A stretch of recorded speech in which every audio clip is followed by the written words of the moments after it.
Hey everyone, this is Different Spectrums Podcast, and I'm your host, Dr. Nazir Zerka. Go by Dr. Naz, licensed clinical therapist, social worker, group therapist, public speaker, and all that other crazy shit. I am humbly and excited to bring you onto the podcast to listen to us. We've got tons of pods. You can go back and look at our catalog with tons of beautiful guests, awesome guests, intelligent guests, magnificent people. Go check those out. But moving forward, I will be your host and only host, and really excited to bring you a new era of more personable, more self-help, more things to educate and bring to life the characters, movies, and shows in which we were originally supposed to do. So much appreciation for you guys following, listening, paying attention. Please like, share, so we can spread the word, so folks like me that are very authentic can get more clicks, likes, and just more people to listen and hear. I also want to bring attention to the intro, all the resources that we have in the link tree. Please go check those out. Remember, tons of free worksheets for you, friends, other therapists. There's assessments for ADHD, autism, anxiety. There's couples related stuff. There's coloring related stuff. It's all free. And plus I have a massive list of athletes, for those of you that love sports, of folks that have mental health related issues that have been collecting that. It's over 60 pages long.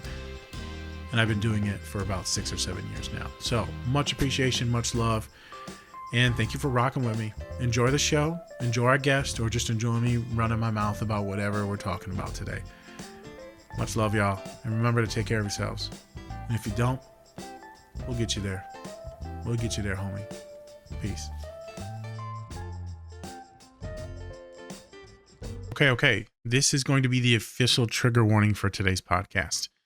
We are going to be talking about the show Invincible, and there is going to be some pretty intense scenes. There's going to be some blood, some gore, in which you're going to see some bodily harm done. So this is not safe for work.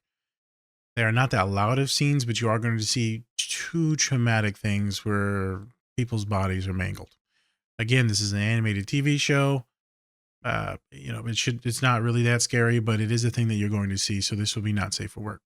Also, you should note that we are going to be talking about abortion in today's episode. So this is your official trigger warning for anyone that has gone through any type of loss or abortion, stillborns, anything like that, any baby related issues or carrying things to full term, any of those things, then this is probably not going to be the pod for you. And if there's any trauma related to that, then maybe you'll want to skip this. For those of you that are going to stick around, it's going to be a really good pod on women's health, abortion, babies, trauma, depression, and just talking about women in general. And we're also going to talk about some derealization, depersonalization, and some trauma when it comes to Mark. So official trigger warning, but let's get into the show. I'll explain everything after the scenes. Okay, peace. Mark, Hey, what's wrong? my powers. They're not just messing up anymore. What? What are you talking about? I move atoms around, I gather them up and swap out particles until they're whatever I need. But now it's like they slip through my fingers. I can't link them together. I can't control them. I can't make anything. Mark, I don't know what's happening. I'm scared to fly. We'll figure this out, okay? Hey, it's okay. Feels like things are changing, Mark, and not for the better. Yeah, I know. But I love you. I love you too. Then that's why everything will work out. Well, I don't know if that's true, but I appreciate your faith in the endless power of our love. Well, I gotta believe in something. Oh, what was it you wanted to tell me yesterday when my dad and Alan showed up? It was nothing. Really? It felt like it was important. You're going away tomorrow for who knows how long. What could be more important than that?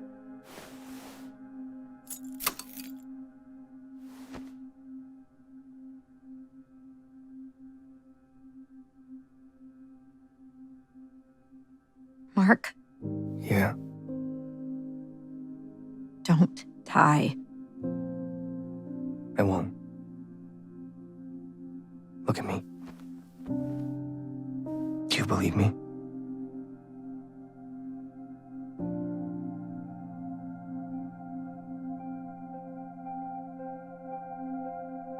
I do.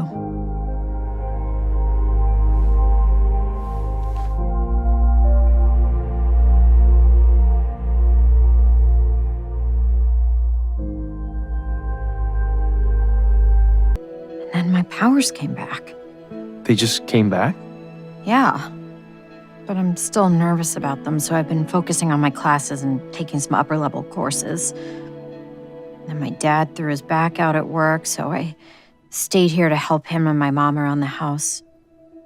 I put Invincible ink on hold once you left.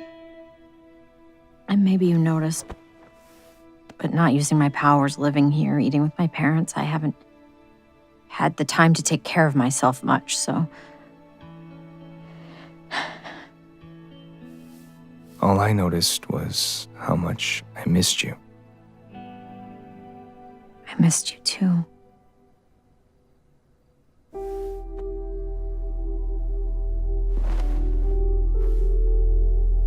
Eve, Yeah? I'm not sure I'm okay. Are you feeling any better? A little. Believe it or not, today's the most I've flown since you left. I missed it. Just glad your powers are working again.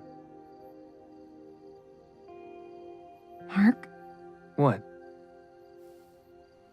I know what happened with my powers. What do you mean? They weren't working. Because my body was going through some changes. Like what? There's something I need to tell you. Eve, you can tell me anything.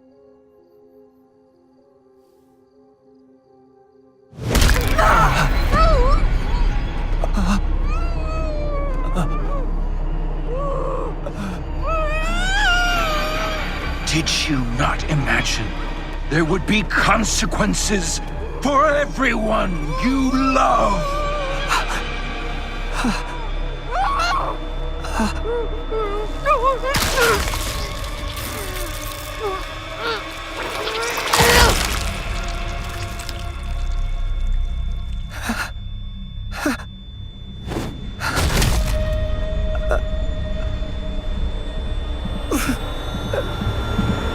Mark?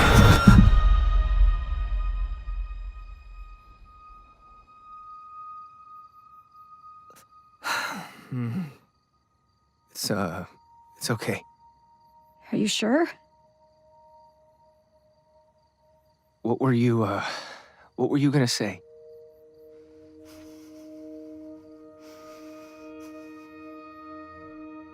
Mark, I... Fuck.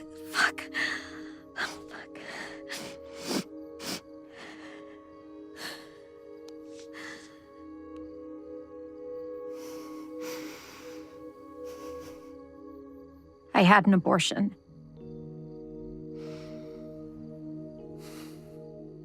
What? I was pregnant, Mark. And I found out just before you left.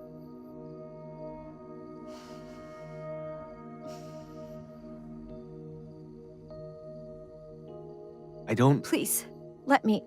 I need to say it all first, okay? I didn't tell you because I wanted you thinking about coming home alive, not this. And when you were gone, I was so alone. And the thought of going through everything by myself, I made a decision. But I should have... I don't know. Oh my God.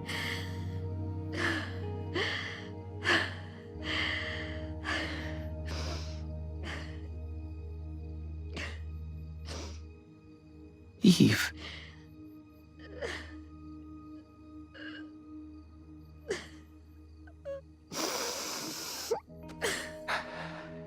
Sorry I did this to you. I should have been here. I love you.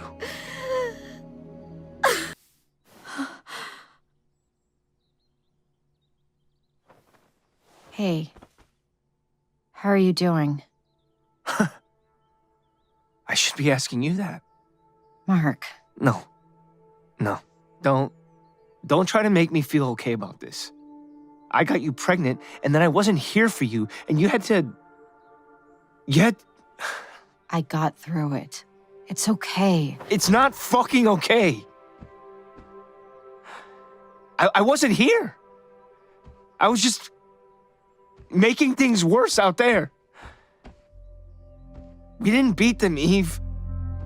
All we did was give them nothing to lose. It's like there's this bomb that's gonna go off somewhere and kill so many people, and there's nothing I could do about it because I'm the reason it's there. We don't know that. And even if they never come here, if they never come to Earth, once we find them, I'm gonna have to go back out there and fight them again. And not be here. Not be here. Oh, God. I can't do this to you. It's not fair. Mark? No, Eve. This isn't going away. Mark, stop. I know what could happen to you, or me, or anyone else. I've lost people I loved more than anything. This is my choice, Mark. I know the risks, and I know at some point it's gonna hurt worse than I've ever been hurt before. But not being here, not trying, not taking those risks with you, that's not how I want to live. You just need to make the same choice. And then we can do this together. Even if sometimes we're apart. Hey, you know what? Maybe it'll be me off in space for 10 months next time. Yeah. Okay. Mark?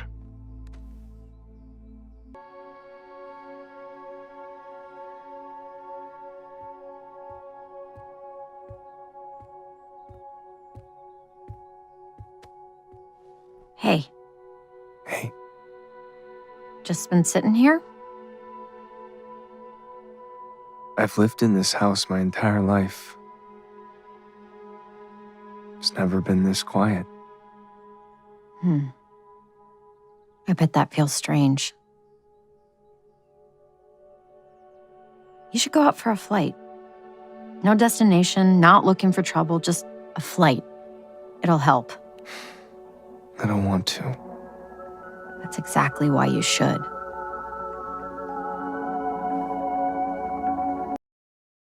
Okay. So we're back from the scenes. Should have shown about 4 scenes, maybe 5 scenes in there. And we're going to start talking about the show Invincible. Yes. And turns out motherfucker ain't invincible because he almost dies like every season and he gets the living hell beat out of him all the time. But we're going to give you a little background on this animated series. It is on Amazon Prime. It's called Invincible. There's a bunch of these superhuman alien dudes called Viltrumites, and they are almost indestructible, but they're not. So they can be beaten, they can be killed. And so you're going to see season 4, and we're going to be leading up all the way to the end. Instead of focusing on all the cool stuff, superheroes, villains, the destruction of the world, we're actually going to focus on a different character that's also human, but has superpowers. And so today's podcast is going to be focused on women's health and women's issues. Not a surprise. We're doing a big pivot to help out a lot of women and neurodivergent girlies on this podcast because that's the majority of people that listen, follow, like, and subscribe.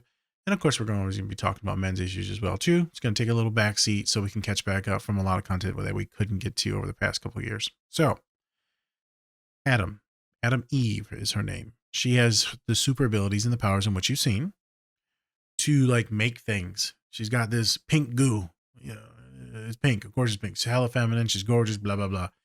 And she can create things out of thin air. And she's got some badass superpowers as well, too, that she just found out in the last episode or the last season. But she's realizing that something is wrong. Her powers aren't working, and that the objects in which she makes, these normal objects, they are turning like into goo. So they should be strong and steady and stay in that object's form, but it's not. It's falling apart, breaking, and shattering.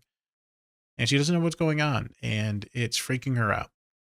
And then we see what was going on in the later episodes. So we're going to be focused on the relationship between the two. We're going to be focused on women's health. We're going to be focused on, children, being a mother, abortion, keeping the child, the decisions, the depression that comes after. I obviously am not a woman. I have never birthed a child, and I do not have a uterus to do so. So I might be out of my depth on some of these issues, but again, I work with 80% women in my practice. Over the last 12 years, it's probably been at least 60 to 70% women. And I think I wanted to bring this up because one of the followers was like, hey, Nas, you should probably do this podcast. And specifically, Mark's going to talk about PTSD, but he was like, hey, man, also you can talk about the trauma she's going through. And I was like, holy shit. I was fully set to talk about dissociations, depersonalization, and intrusive thoughts. And I did a pivot. I decided to do a pivot because I feel like a lot of people will probably talk about that. And I think it would be important for me to do my best to navigate this, even, being a dude. So I'm going to do my best to mansplain this shit in the best of ways. Okay. So they've been on and off flirtatious for seasons, and they finally get together. It's fantastic, but then there's a lot of issues. He almost dies, blah, blah, blah, tons of trauma, but they eventually stay together. They love each other deeply. Her dad's piece of shit, very abusive, controlling, narcissistic, terrible human. Her mother is going along with the abuse because she's been abused her whole life, and she accepts this because her family was worse. It's a very sad scene in multiple episodes this season, last season. And so you see that dynamic, and it's putrid. It's just fucking gross. You hate her fucking dad. It's horrible. And then eventually she gets with Mark, and Mark's dad obviously was a villain. He ended up murdering a ton of people on Earth. And then eventually, I guess the dad's like trying to help out and save the world now. It's like a whole thing. But let's focus in on her. So it's a great animated series. I think there's still probably like 50%. So another 4 or 5 seasons that are going to come out from what I've heard on how far they are in the comics. It's fantastic. As long as you're cool with gore. It is very bloody, very gruesome. If you're cool with that stuff, then this shit is like crazy. We've also done a separate podcast on a different episode a while ago. And a lot of that was just on trauma and just not becoming like your father and trying to be better than your father, right? Because his father was a piece of shit and beat the hell out of him. So we did do that a while ago. But as we move into this, so we see in that first scene that she knows that something is wrong. And so I think this would be interesting just to talk about how a lot of my girlies are navigating hormonal changes. So I feel like, you know what, maybe I can talk about this. I have the craziest stories. And I've been privileged enough to work with a ton of women and have a women's group. And this shit is hilarious, man. Like there's actually cycles all did synchronize. It's a fucking hilarious thing. So when one of them is tweaking, like, Nas, I was like, what? They're like, it's that time. I'm like, fuck. She'd be like, why'd you say that? Because you're all synchronized. It's about to be a hell of a week. And then I just start getting text message, and they're all crashing. I hate everybody and everything. I'm like, why? I'm on my period. Oh my God. Let it flow. The reason why I wanted to bring this up is for neurodivergent girlies, for everyone. This shit's probably terrible. Some of my girlies are okay. Majority of them, they're not doing well. Either intense amount of physical related issues. I don't have to explain this to y'all, but I guess I am. Intense amount of emotional deregulation, lethargy, tiredness, anxiety, dysphoria, tenseness. I just found out there's this other thing that I didn't know that happens when y'all are on your cycles. The period poops, or as my client told me this week, the period shits. Did not know that was a thing. So I texted one of the girlies from group and said, ask the entire group. They're like, can confirm all of us shitting our brains out during our cycle. Okay. You learn something every day. So, as one of them said, I'm coming out of both ends, Dr. Nas. Oh my God. I told her, put a diaper on, you fucking animal. Jesus. I'm going to get canceled. It's fine. So Why am I talking about this? Because there are a decent amount of dudes that watch this as well too. And my dude, you gotta be cautious. What does that mean? Now, I'm not trying to gender this to be like, any patriarchal misogyny type shit. I'm just saying when you know someone is on their cycle, when you know when your sister, your mom, your loved one, your wife, your partner is on their cycle, and maybe it's tough emotionally, physically, right? Mentally, the brain fog. Sometimes the suicidal thoughts will come in. I know some of y'all have intrusive suicidal thoughts during your cycle. Completely fine. It sucks, but it's fine. Why the fuck would you want to get up? Why would you want to do anything? Why would you want to function? How do you function? How do you actually function once a month? How do you go through this all the time? Oh my God, some of my girls are spotting and going through this shit all the time. But how are you doing it all the time? How do you focus? How do you go to class? How do you eat? You're nauseous, but you eat. And then people wonder why you're a little bit emotional, why you're a little bit angry. And a lot of my girlies, they're dudes, are idiots. Most dudes are. Like a lot of my girlies, dudes are pretty dumb. They're pretty dumb. And they know that their girlie's in a sensitive position, and then they continue to push or tease. I love teasing, folks. Time and place. So my boys will tease or say negative things, maybe be a little bit hurtful or be confusing with their language. And so they can't tell if it's teasing, if they're being mean. They can't tell by their tone because the tism gets in the way. Like, what's going on? Are you mad at me? Why are you mad at me? What's going on? Oh, and then they'll start talking about diet-related issues when the girls are feeling bloated and ornery and gassy and they feel gross. And then you're going to talk about like diet. So it's an interesting time in these couples, in these relationships. And as a dude that's been supporting women for a long time, I'm learning a lot all the time about women's health, vaginal health, uterine health, ovarian health, and something that all of us need to be aware of. We need to know that, again, I'm not a medical professional. I'm not a woman. I'm just talking about some of the things in which I've experienced with my girlies in consultation with many medical providers and female women providers. And I also know that serotonin is, forgetting things, estrogen's best friend. And so when estrogen depletes, when you start your cycle, progesterone goes up, but specifically serotonin goes down with its best friend, estrogen. So that's where a lot of the cognitive related issues start to set in. That's where a lot of the anxiety, depression, orneriness, confusion will set in. A lot of the cognitive things start to set in because the serotonin is now depleting. And so that's not a good thing at all. Right? That's the thing that we're trying to keep in our neurosynapses to keep us more regulated. And so you will see some of my girlies be prescribed an SSRI to help them with their emotional deregulation during their cycle. Specifically, my girlies that are autistic or ADHD, and because the hormonal effects and the changes are vastly different for our populations. And so you'll see an SSRI prescribed. Obviously, the go-to is usually birth control. That's usually go-to. A lot of folks are against that. A lot of folks, it doesn't work well. Some of my folks, it hurts, right? Because then we got to talk about all the different variations of birth control. And my girlie's like, you ain't putting that shit in me. Like, that shit's terrifying. And then you got my girlies with ADHD that fucking forget to take their meds. So like, we're screwed on this thing. Like Nas, I'm pretty much dying all the time. I'm like, oh my God. And it can be very complicated. I know a lot of you are probably nodding and understanding this. And you're like, yep. And some of the dudes, I'm just trying to give you a little psychoeducation. So birth control is usually one of the go-tos for that. If not, birth control and or an SSRI.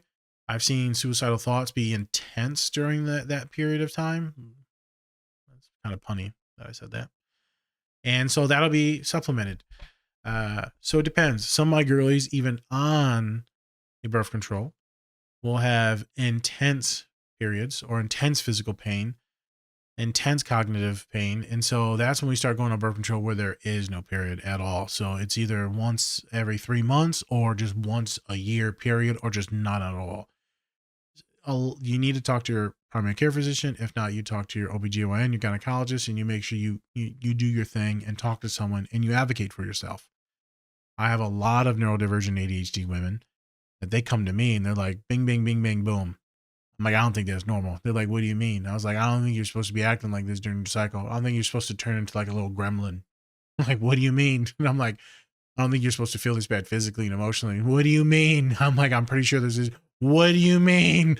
I'm like, you're 45 and I think you've been through hell your entire life. And you probably should talk to your doctor about this because you've been struggling with it and dealing with these issues because you thought it was normal. Why? Because your mom thought it was normal. Because you never really told the doctor how much pain you're in physically, mentally, emotionally during your cycle because you thought it was normal. Why would you not think it was normal? No one talked about these things. None of your homegirls talked about these things. You just thought it was, you all thought it was normal. You don't talk about it. Why would you talk about it? And I'm bleeding out of my ass. Well, even the boys don't talk about that.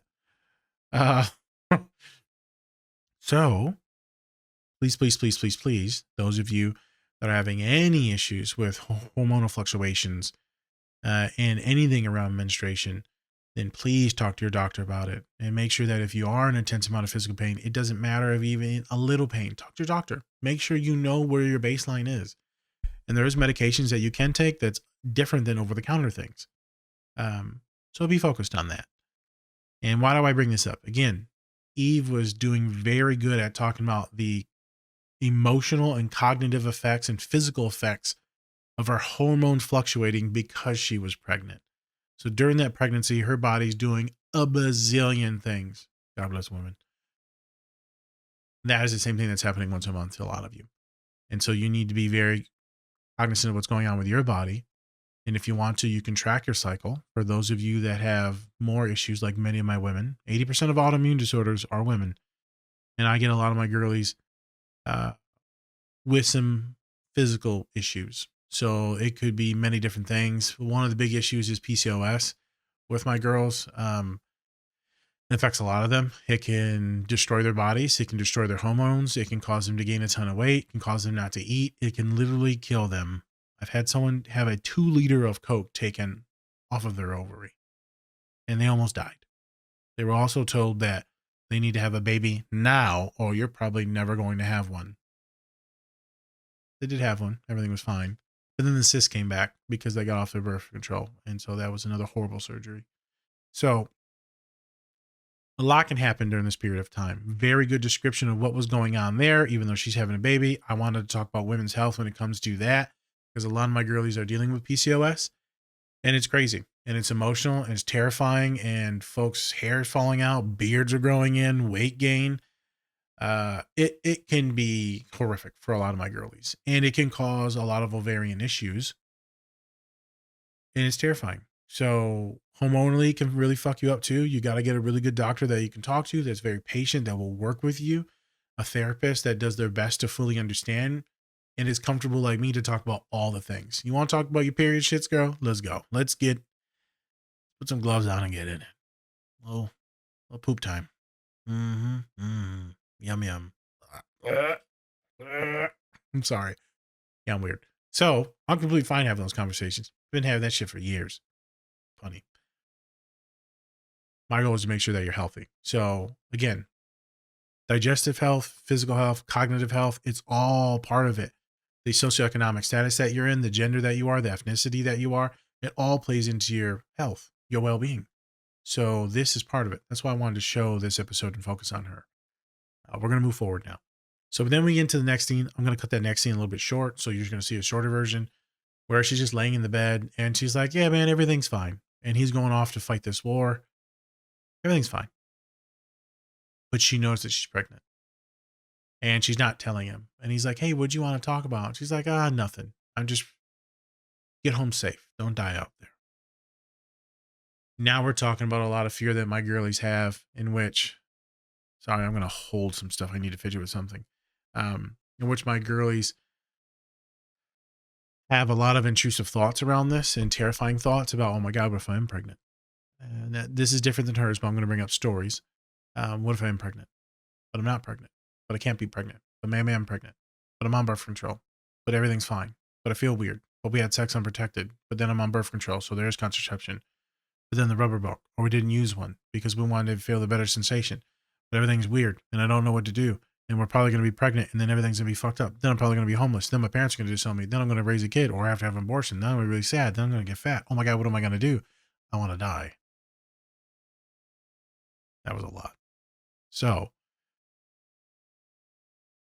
a lot of you deal with anxiety. A lot of you deal with fear of failure. A lot of you are just trying to navigate your own worlds. And then you introduce a possible pregnancy. Possible, not saying that it is. And it can be terrifying. And dudes can go through this too. The intense anxiety and OCD, because they actually have real OCD, and the paranoia and the hypervigilance. And you can spiral. And I think a lot of people spiral when they think that they're going to have a kid at a young age and they're not ready financially, emotionally, maturity. You can barely take care. You can barely wipe your own ass. I got to wipe some other kid's ass. I ain't wiping no one's ass. Barely. I can barely wipe my ass. You want to see these shit stains? I can't wipe no kid's ass. Let the kid lay in his shit. It's fine. So my girlies will freak out and they will withhold the possible pregnancy until they know for sure. And they will be terrified. I may have just had someone text me this exact stuff before this. Probably another reason why we're having this pod right now. It's too coincidental not to talk about this. And it's terrifying. And rightfully so. Everything will change if you have a child. And if you don't want to carry the child and give it away or have an abortion, those are terrifying things to think about as well too. How deregulate? You're just trying to go to school, go to college, hold a job down. What the? It's too much. You don't even know if this is the right motherfucker you even want to be with the rest of your life. So I understand why Eve didn't tell him. She was going to hold this in. She didn't want to freak him out. She wanted him to stay focused because he's probably going to go sacrifice his life in martyrdom. And there was no point of burdening him. I know some of you were like, but she should just trust him and be able to tell him everything. Sometimes you can't. Sometimes you don't. Sometimes it's not the right time. But, it should always be the right time to tell your partner if you think they're pregnant. Yes. Very complicated with these superheroes and very complicated with many of you. Some of you have fantastic partners. Some of you are scared that your partner's going to leave. Some of you don't want to let them know because you're going to terminate the pregnancy on your own. And, I think it should be a joint decision where both of you talk about it. And then you have a final decision is yours. I'm sure people will get mad at everything I just said, but I believe in the women's choice, but I do believe that the dude should have some input if he wants to keep the kid or not. And you guys can come to a conclusion, but no matter what, it comes down to her. And so she made a choice to not say anything, to protect him and to protect herself. If I was her therapist, I'd be cool with it. But I know she'd have a ton of anxiety, ton of shame, ton of guilt. Because she has no fucking clue what's going on and what she's going to do. And I assume many of you that have been through this, pregnancy or bringing in child, I'm sure it was terrifying. And if you're ADHD and autistic, I'm sure it's terrifying. OCD, PTSD, whatever. I have many women right now that are wanting to have children.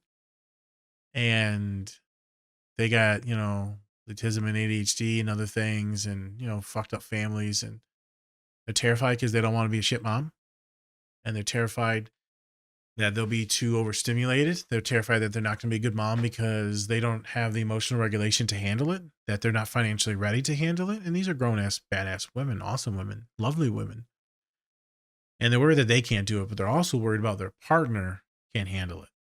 That their partner's ADHD or him not being able to do the certain things in the household, him not being able to show up, him maybe working too hard, him not being emotional, him not being verbal enough will not help her be able to raise the kid. And so in my women's groups, we talk about, I don't know.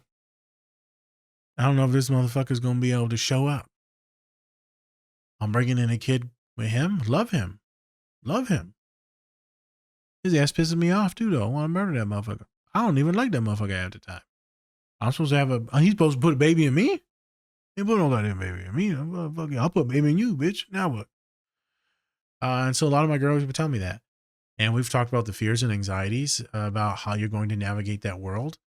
And that is not an easy world to contemplate.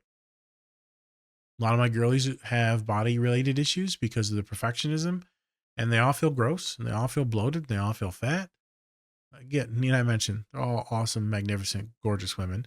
And they're all like, I'm a fucking troll. And I'm like, Jesus, a fat troll. Jesus Christ. You look so cute and pudgy, though. I told one of my clients who's been losing weight, and I was like, oh, okay, well, they're already gorgeous, but I was like, they're losing weight. And I said, but look at your little arm wingies. And she's like, what do you mean? I said, your arm floaties. You got the floaties like you're swimming. She's like, what do you mean? I was like, your arms are so pudgy. And she's like, I'm going to murder you. I told some other people that I said that, and they're like, yeah, we're going to cancel you. Okay. Well, arms are fine. Her arms are fine. And why do I bring up this? Again, terrifying. Because if you already have some body dysmorphia, if you've already been shamed, if it's already been so gendered, if it's already been so polluted in your mind, now baby ruined body? Baby come out my body? Nah. Fuck that, homie. It's a difficult time. I'm just letting you know the things in which a lot of my girlies go through. I'm not necessarily providing any beneficial help right now. I will towards the end. We're going to do a small pivot. So, in saying that, some of my girlies, in case you've made it this far, we are doing giveaways. Every episode, I am going to do a giveaway. I probably should announce this earlier in the pod. The giveaway is tag 2 people, whether it be on Instagram, YouTube, LinkedIn, or Facebook. Tag 2 people, and then you need to comment Invincible. I'm going to give away the logo for Invincible. I'm going to put it all in the thing. It'll stop 30 days after the actual podcast release on Instagram. So that's when I promote all this stuff. 30 days from that day. So we're looking at like 2 months from now. 2 months from now. And I'll collect all the people that do that and that comment Invincible, tag 2 people, and I will put in a thing and I will send out a cool ass placard that says Invincible, and it's like in blue and yellow. It's fucking really cool shit. So just a heads up, we are going to do that. These are one of the 3D sabers that I'm giving away for graduation presents tomorrow for the girlies. 2 of the girls that are graduating. I'm going to go meet up. This is Ahsoka's from Star Wars, her lightsabers.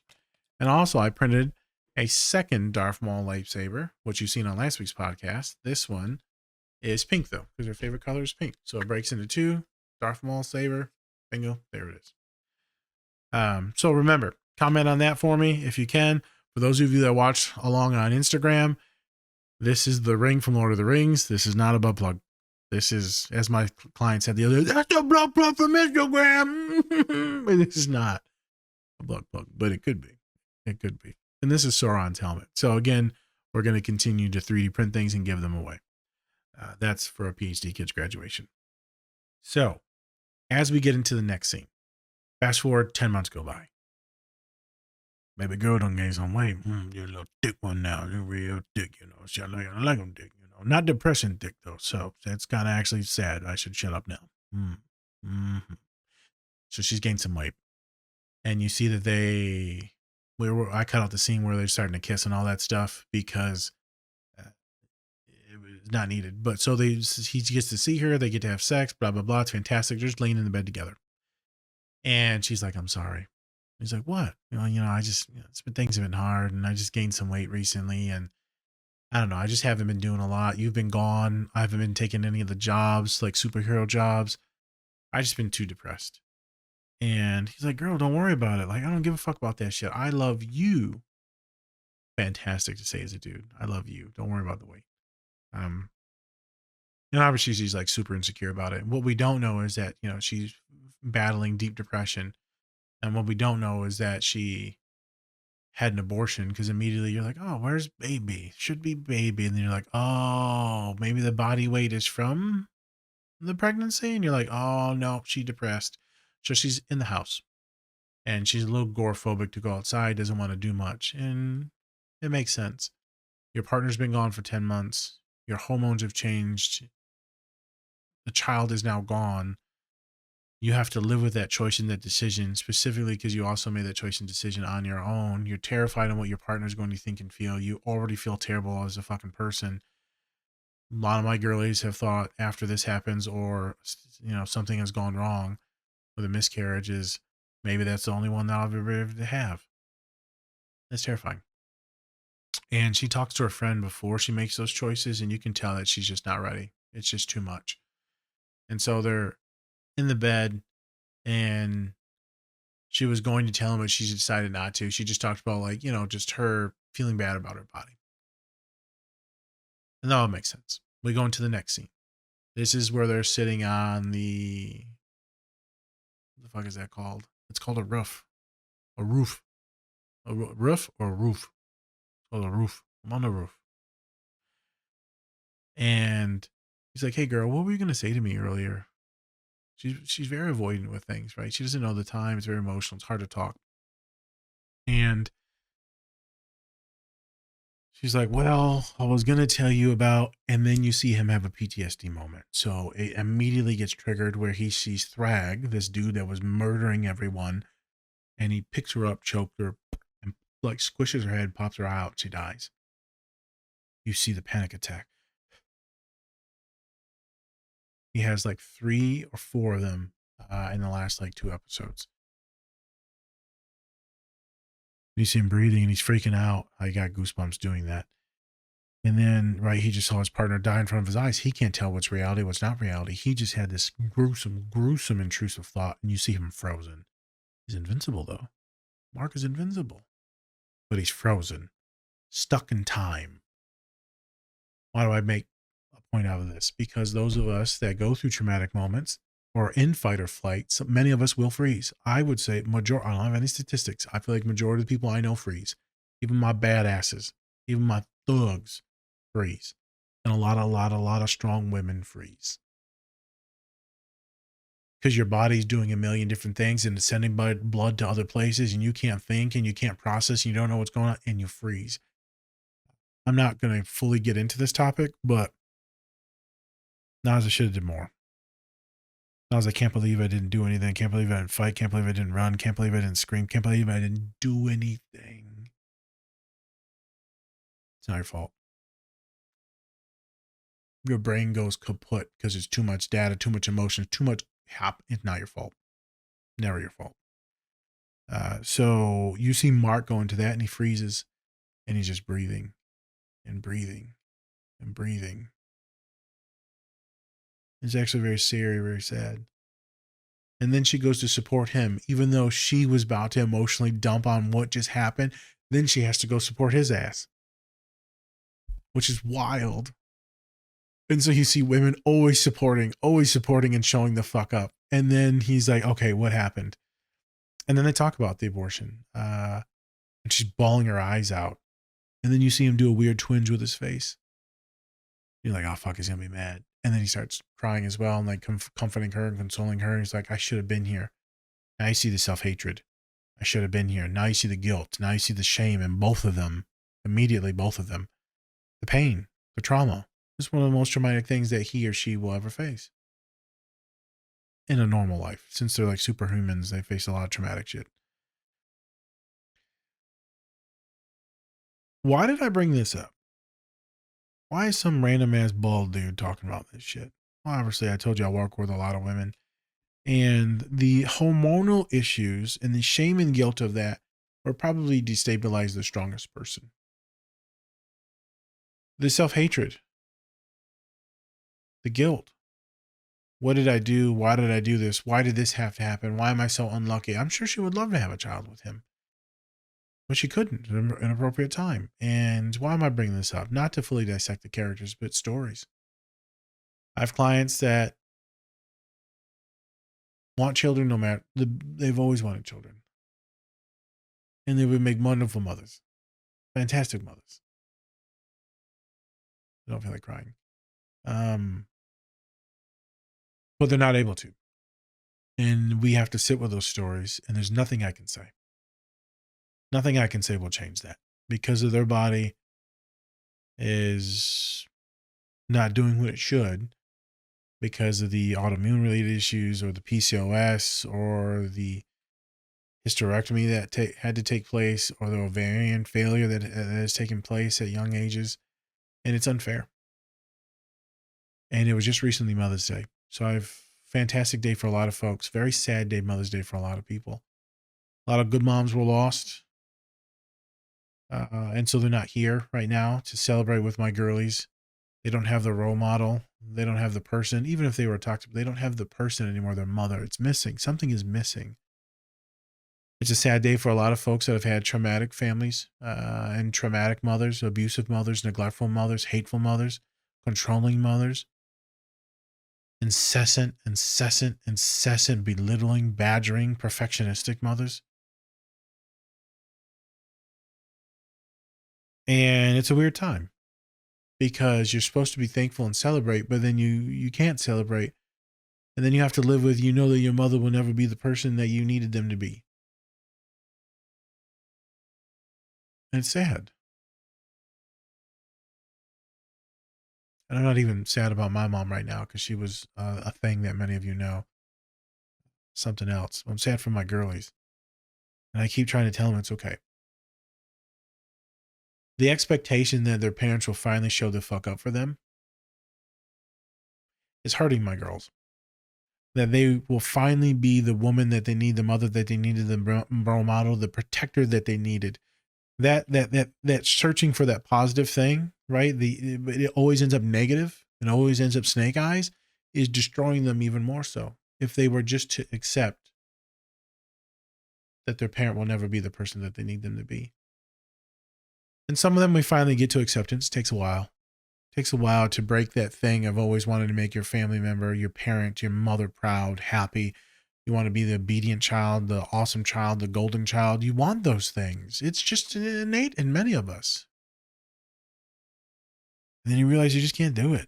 And then you get older and you set some boundaries and you tell them to fuck off. You tell them maybe they can't see your grandkids. Or you tell them maybe you're not going to go to my wedding. Maybe you tell them you're too fucking hateful, you bigot. You're not coming to my, my gay wedding, my queer wedding. Yeah, fuck you. You're not bringing that shit in here. You're not bringing that racist ass shit in here either, too. So maybe you set limits. And a lot of my girlies have been grieving that. The mothers that they wish that they had. The fears in that they're not going to be a good mother as well, too, because they never had the role model for it. And that maybe they'll end up being weird like them. I was just talking to a young girl today about this. He said, I'm worried that you're going to have, little spikes about your mom coursing through you with your control. I would never do the things that my mother said. I said, I didn't say you would do it fully, but you're doing a few things. And so then we picked apart why it is similar and why it isn't. And we did that very cautiously, very trauma informed, to make sure that she's always making the best decisions in the moment. Not perfect, just the best decisions, to make sure she's very far from the toxicity in which mother was and how that's polluted her into her hypervigilance and her perfectionism and her self-hatred. And she knows what's good and what's bad. But a lot of us that have been through a lot of trauma do want a decent amount of control. And so you see a lot of neurodivergent girlies wanting the control because they've grown up in fucked environments which had no control, chaos, abuse. I'm diverging a little bit. So the Mother's Day thing. I've had multiple girlies talk about the inability to have kids. And they see these horrible moms. Abusive, neglectful, hateful, body shaming. Bringing all these shitty ass dudes around. Hoarding, not giving the kids any food or money, any of that shit. And my girls are like, how is it possible? I said, what's up? And they're bawling when they're telling me, bawling. That I could be so full of love. And I can't give it to anyone. I can't give it to my kids. I can't give it to a little girl. That all I want to do is give the love, right? You're a bundle of love and you can't give it to your kids because your body betray you. How fucked up is that? They'll tell me my family got to have kids. They should have never had kids. All these horrible, abusive, nasty, rotten motherfuckers get to have kids. But I can't. It's tragic. And they'll look at me and they'll tell me, it's always going to be fucked, isn't it, Nas? I'm always going to be unlucky. It's always just going to be wrong. I'm never going to win. And I guess as a therapist, I'm supposed to combat those thoughts. But sometimes I think it's pointless to combat the thoughts. I'm not always supposed to be positive. This shit fucking sucks, my God. Eventually I do pivot and tell them to invest in the people that love them, their partner, their friends, maybe their nieces and nephews, maybe the children that they work with, maybe their students. right? They can put their love, they can adopt. And so we're talking about that with multiple folks. Or we do foster care. We can find places to put our love. We can help nurture and protect even other little autistic girlies, other black and brown girlies, other ADHD girlies, other poor girlies. We can protect those babies. We can do the same thing that I'm doing my best to make sure I protect women. I guess that's now my calling and my burden. So, glorious burden, not a bad one. And I very much feel for these women. I would love to see them raise kids. That's not in the cards for everyone. So why do I bring this up? You see the sadness and the depression what Eve had. You see her unable to like physically perform, to show up, to maybe feed herself the appropriate amounts, to exercise, to do her job. Hormone regulation, grief, depression, shame, all that stuff will add into it. When your hormones are off, everything's going to be off. The same thing if your thyroid's off. If there's any hormonal stuff, physiological stuff, it's going to be hard to function, girly. And it's okay. We got to find the right doctors. Make sure you got a social worker or a therapist to help you navigate. That way you can speak up and talk. I know a lot of you aren't the best with your words. My dudes as well too aren't the best with your words. Write that shit down. Run it by me, a therapist. Bing, bang, boom. I look at it. Boom. We send that shit out. Make sure that you're doing your best to find your words. And if you can't do it, we write it down. You consult with your therapist and then we go to our doctor's appointment. I can't help you advocate if you don't let me know what's going on. So I've got girlies that have been denied a million things and the doctor said that's normal. And they're passing out from like the ovarian cysts. I've had girlies where they said that vaginal issues that they're having or the discharge is normal. I'm like, don't think your coochie's supposed to be doing that.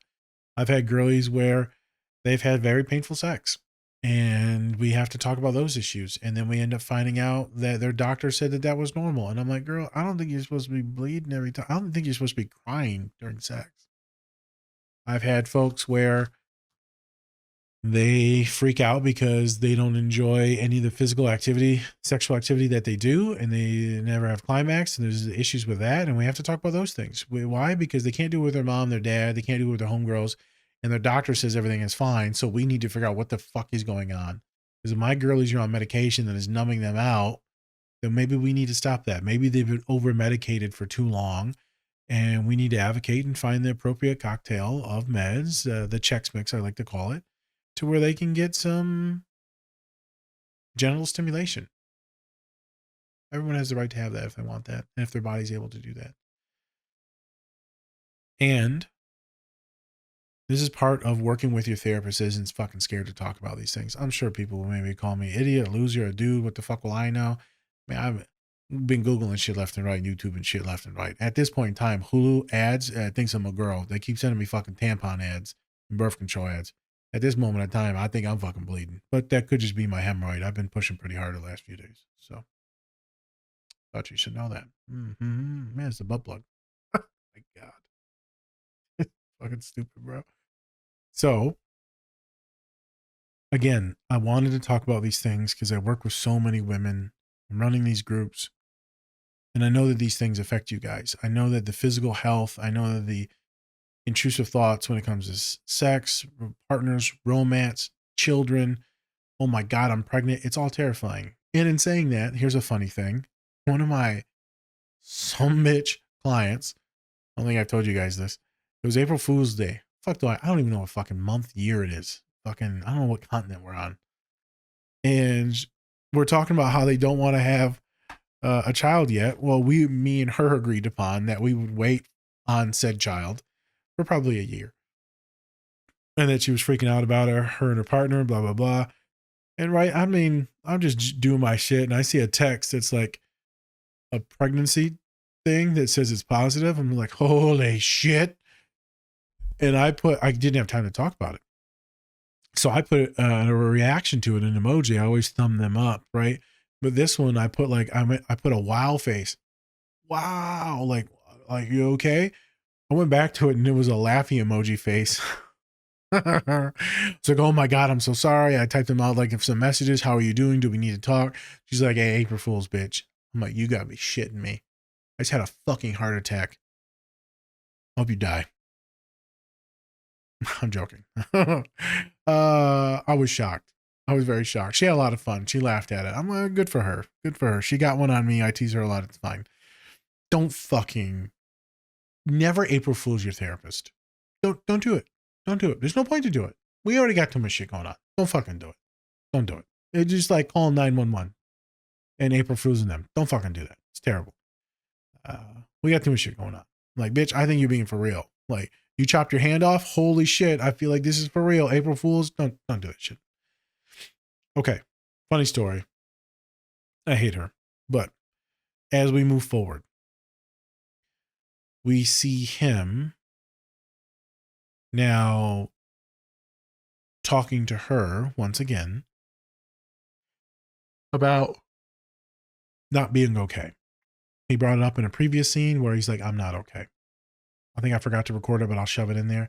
We see him having these intrusive thoughts again, multiple times, but we see him at like this FBI like thing and he's having this freak out intrusive thought, wigging out. And he's like, hey man, you see him dejected. You see him just dejected, head down, heavy breathing. He's like, hey man, you guys got that therapist that we talked about? He's like, yeah, dude. He's like, can I make an appointment with that therapist? He's like, hell yeah, man. I wanted to bring that up and tie that into this podcast. I know that we're running on about 40 minutes now, and then there's 10 minutes of show. Many of you, but specifically right, my girlies, have these intrusive thoughts. Some of them it's obsessive compulsive, where they're having the intrusive thoughts all the time and the paranoia, where it could be suicidal, homicidal, some even the creepy stuff like pedophilia. It could be doing weird shit with their bodies. It could be that they're going to self-harm. It could be that their loved ones are going to die. I've had one of my girlies text me in the morning, like, hey, you good? What the fuck is this about, girl? Yeah, I'm good. She's like, yeah, you're alive, right? I'm like, yeah, bitch, I'm alive. She's like, yeah, I was worried that you died. I had a dream that you died, and I've been freaking out that you died since last night. I'm like, okay, well, much love. Love that you're, worried about me. Calm the fuck down. Yeah, you think I didn't try that, Nas? I'm like, yeah, I know. I was just fucking with you. One of my girlies texted me on my way back from the mini vacation I had. Yeah, that's the reason why we weren't doing a couple reasons why we didn't do some pods. But I went down to Texas and Kansas City, but there was a lot of tornadoes. And one of my girlies texted me while I'm in the car, almost home in Indiana. She's like, I'm fine, but I hope you're okay and you don't need to call me. And I was like, what the fuck? It's like, bitch, are you suicidal? What's going on? What do you mean? What do you mean don't call you and you're fine? Like, I never, what? Like, don't fucking text your therapist that shit. And then I was like, girl, what is going on? Voice to text because I'm driving. She's like, yeah, there's just a lot of tornadoes right now. And like, I'm terrified that you're going to die in the tornado. I was like, oh. She's like, I've been freaking out for like the last hour and I finally broke down and texted you. I was like, again, love you dearly. Calm the fuck down.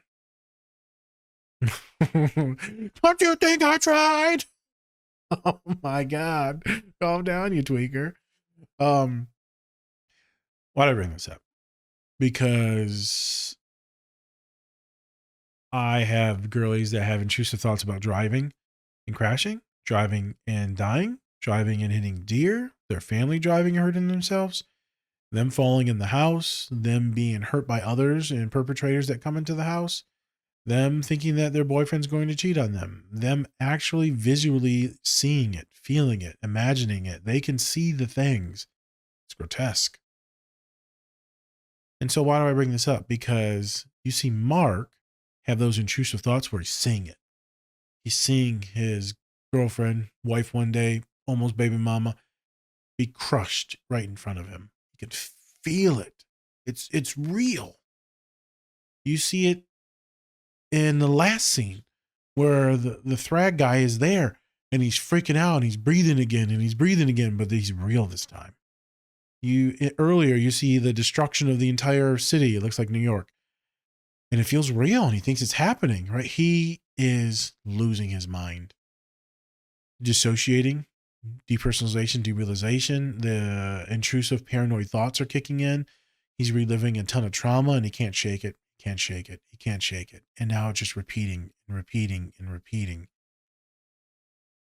It's a very scary place to be. Some of my girlies have told me a lot of scary things, bad things that have happened. And for some of them, it's always there. For some of it's redacted, thankfully. Some of them, it's always there. My father watches all these pods, and he has this PTSD as well, too, for multiple things. And it'll creep in his mind, and it'll throw him off for the whole day. His brain's shot. And so this is why you see a lot of neurodivergent folks look to substances. Drugs, alcohol, pills, right? Because you have to numb out the feelings, the thoughts, the big emotions. You have to, because it's stalking you. I've had intrusive thoughts, suicidal my entire life. I've had a homicidal probably since like middle school.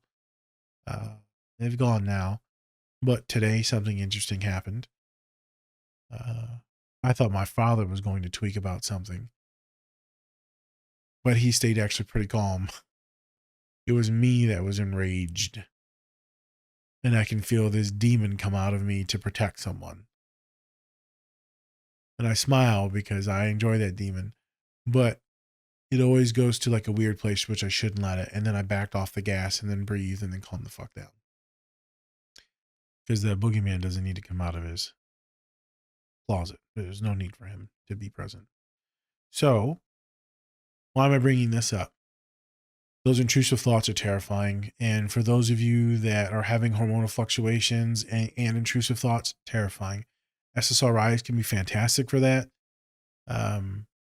If you need something to calm you down more physically, because the physical symptoms, again, not a medical doctor. This is what my clients take.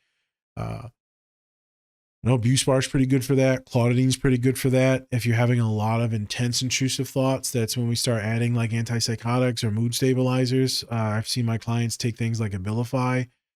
Vraylar have been really good for that for my clients with intense intrusive thoughts. And so again, I'm a social worker, licensed therapist, been doing this for a long time. These are just the things that my clients have done and tried. I'm not at all recommending that you do those things without medical professionals' attention and prescription. But there are ways to help you calm if you can't do it, because those intrusive thoughts are a bitch to get rid of. If you do have them intensely, also EMDR is a very good thing for traumatic experiences. Forgot what it stands for. We've had other podcasts on it. EMDR therapy. I just recently sent a girlie. I talked to the mom. I had her transferred to an EMDR specialized therapist because it's outside of my wheelhouse to get rid of some of these things. Sometimes the intrusive thoughts can be legit OCD, obsessive compulsive. So the obsession and the compulsion to think about it.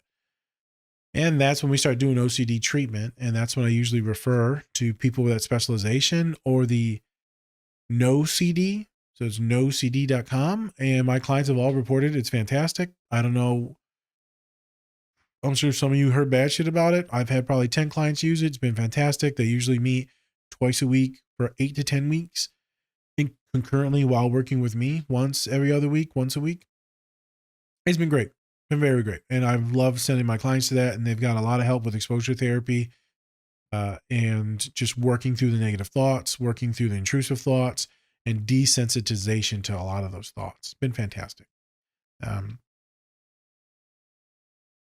And so I brought all this up because of obviously women's health, but a lot of my girlies are struggling with these intrusive thoughts because of being sexually active, and their brains are going so far down the pipeline that it's almost, if they kiss, they see the nightmare of the abortion or the pregnancy.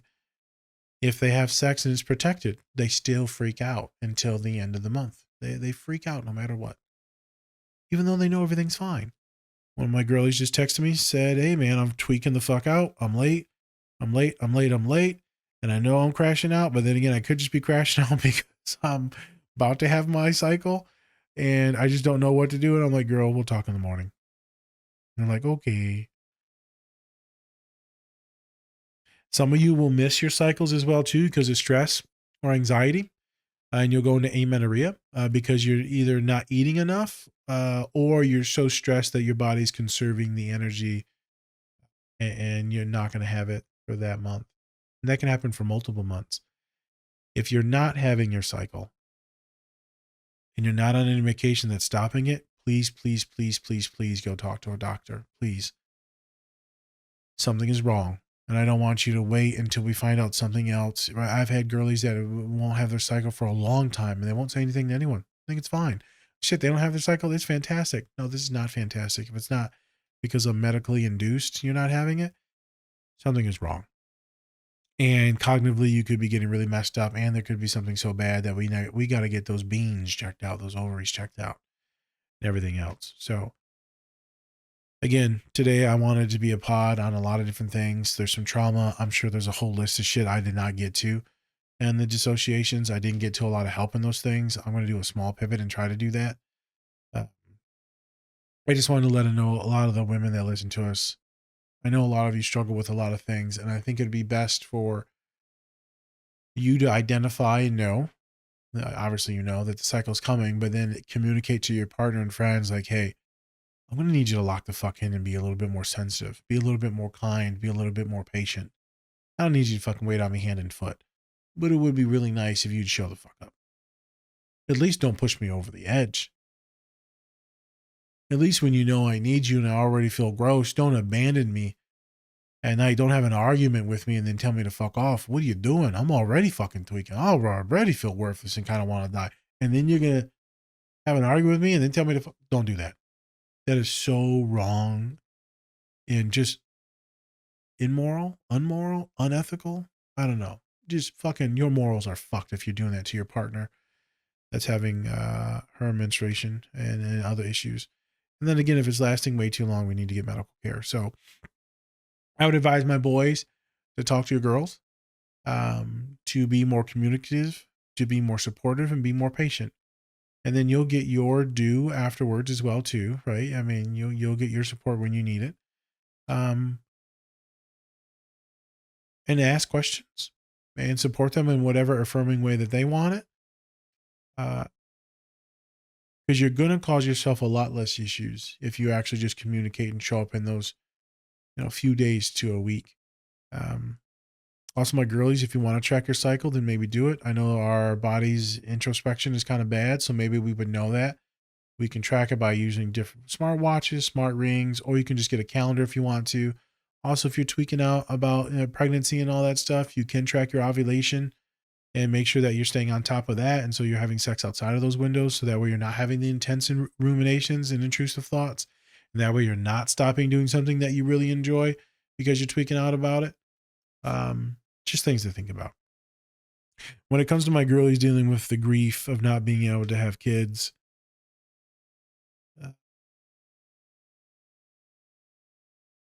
do your best to focus on pouring your love into the people that poured love into you. If you can, do some type of motherly things, parental things with people around you in your occupation, vocation, your church, whatever it is. You've got love to give, and make sure that you find a way to give it if you cannot do the whole baby thing. I think another good thing to think about is it's okay to be sad. Fuck it. And you're probably going to be sad for a couple days, maybe just an hour, maybe just a couple times a year. And then you'll lock the fuck in like you always do. But it's okay to be sad. It's okay to let your friends or your partner or your therapist support you. It's okay for me to cry in session with you, which I did this week multiple times because Mother Day just passed. And my clients are struggling. It's okay to be sad. For those of you that have had parents that weren't the best, and I'm not going to get into any gruesome things, but they weren't the best. They sucked. They were terrible. Some of them continue to suck. As you get older, you should no longer have to deal with that. You get to choose your family. So as you get out of there, you leave, you run away. Don't do that. But if you need to, do what you got to do. You become an independent. You go to college. You get your own job. They get to choose if they're in your life. You don't cut them off. They cut themselves off. Remember that. You don't cut them off. They cut themselves off. They show up inappropriately with you. Guess what they don't get? Privileges to you. As long as you're financially stable, you don't fucking need them. If you can make it on your own, fuck them. Well, now you don't care about family. The fuck are you talking about? Family's the number one thing with me. You have to survive first. You can't survive while someone's beating your fucking head in. And if you're going to continue to love someone unconditionally that's being abusive and traumatic and terrible to you, what are you doing? What's the example you're going to set for your daughters and all these other kids and babies? What are you doing?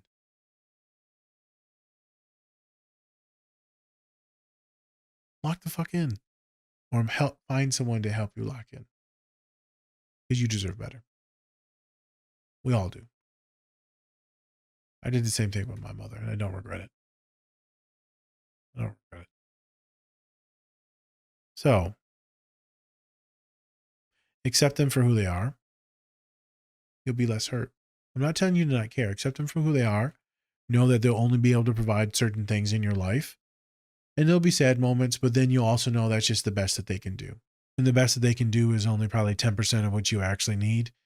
And you can just take that 10%, and then you can make sure that you get the other love from everyone else. Maybe 5% is your therapist, 20% is your friends, 30%, I'm not doing real math here, is your partner or husband, right? Maybe it's your animal. Maybe it's all your teddy bears and toys. I don't fucking care. But make sure that the people that are not showing up correctly for you are not the 100%. The one that's pouring in the love. My heart goes out to all you girlies. For you boys, I know that we're just riding along with this episode, and I know a lot of you struggle with the same shit. Take some of the lessons in which I taught you today. If you have women in your lives, it's not going to fucking kill you to look up some women's health issues, to know some things about the women's body, know about, different stuff when it comes to the menstruation cycle, know about stuff when it comes to neurochemicals and their hormones. If you're a parent with a young neurodivergent daughter, you should know about these fucking things too. You should know about the medications. You should know about hormonal fluctuations. You should know how ADHD and the cycle plays into that. And you should also be in depth about just in general genital health and uterine and vaginal health.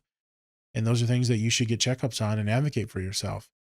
I believe in all of you have the abilities to do that. And I believe that you have the ability to find people to help you navigate those things.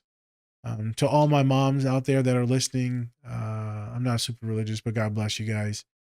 You're doing great. You're doing great. You're doing great. If you could do better, you would.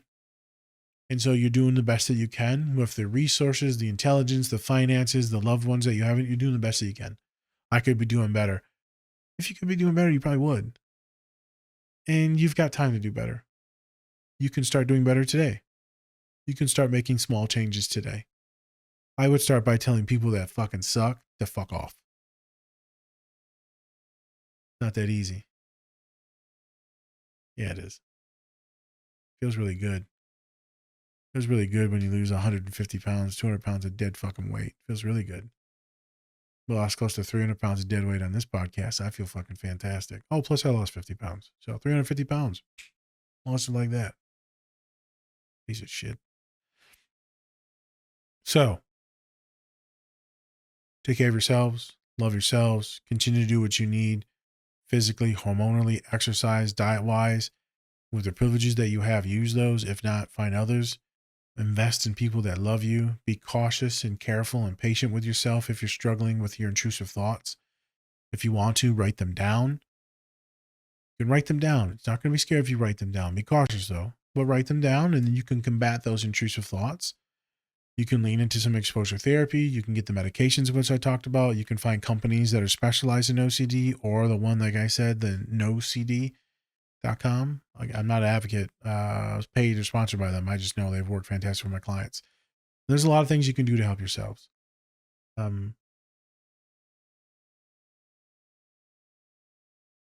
As I've told you before on the podcast and cried before, it's one of the most happiest moments of my life.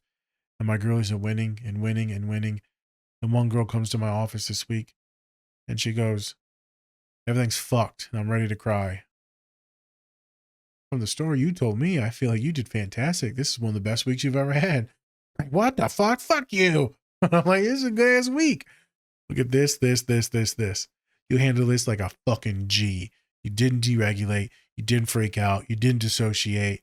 You went in and fucking handled your business. And it didn't go the way you wanted it. Then you showed the fuck up and you handled that conversation again. You showed up the next day and you demanded your love, your respect. You showed up the next day and you went to class and you got your grades. You demanded yourself get this new person be in charge of your classes. You demanded financial aid to show up. You made sure that the people in your lives did what you needed to do. But now you don't understand everything was fucked. But you made sure that you unfucked everything. It's a great week. You proved to yourself that you can do it, girl. You're doing it every day, every week. You just got to keep doing it. But Naz, I'm tired. You're always going to be tired. Keep doing it. But Naz, I don't know if I can. You keep doing it. You have no other choice. So you lift your fucking head and you go do what you got to do. And when you go home, you rest. You go home and you rest. And you be happy that every day you're getting stronger. And every day you're getting better. And every day you're getting more confident. Every day you're getting more bubbly and joyful and youthful. And you're allowing safe people to be in your life. Remember what we're working towards, y'all. Remember what we're working towards. Congruency. Affirming love towards ourselves and others. So where you can let the little girl, the little boy dance and have fun instead of just surviving. Even on your worst days, as long as you don't crash the fuck out and do anything crazy, you did good. You survived. And if you demand respect or you demand people do better and you have these big girl conversations, but you deregulate and you cry, who gives a fuck? You had the conversation. You would have never had it before. You would have been so traumatized, you would have been hiding in a corner. You would have shut down. The fact that you didn't shut down is a win. For those of you that are deeply struggling, we're only a couple of days away from being much better. I'm sure you're going to say we're only a couple of days from feeling extremely negative, extremely suicidal. We're only a couple of days from being much better. Your entire life can change in a couple of weeks, 30 days. I've had clients that have been on the brink of not being here. 30 days later, everything changed. 2 weeks later, everything changed. One conversation later, everything changed. Don't give up. Never give up. Okay, I'm tired. It is now 2:34 a.m. Eastern. This podcast will drop in less than 12 hours. Much love, everyone. Much appreciation. Remember, for those of you on Instagram, YouTube, LinkedIn, Facebook, try to tag 2 people for me to spread the love of the podcast. And this one, I want you to comment Invincible. I'll leave the instructions from now on everything else. I forgot to leave it last week. Comment Invincible. And hopefully by the time I come back from vacation, I'll print you off a thing and I'll send it. And there we go. So I'll enter you into the raffle. Every podcast is going to be a 3D raffle. All right. For those of you that stuck around, much appreciation, much love. Showing next over here somewhere in the area, maybe it's on this side, will be a different episode. So check out that episode if you want to. All right, everyone. Take care of yourselves. And if you don't, we're going to get you there. We'll get you there one day. All right. Peace.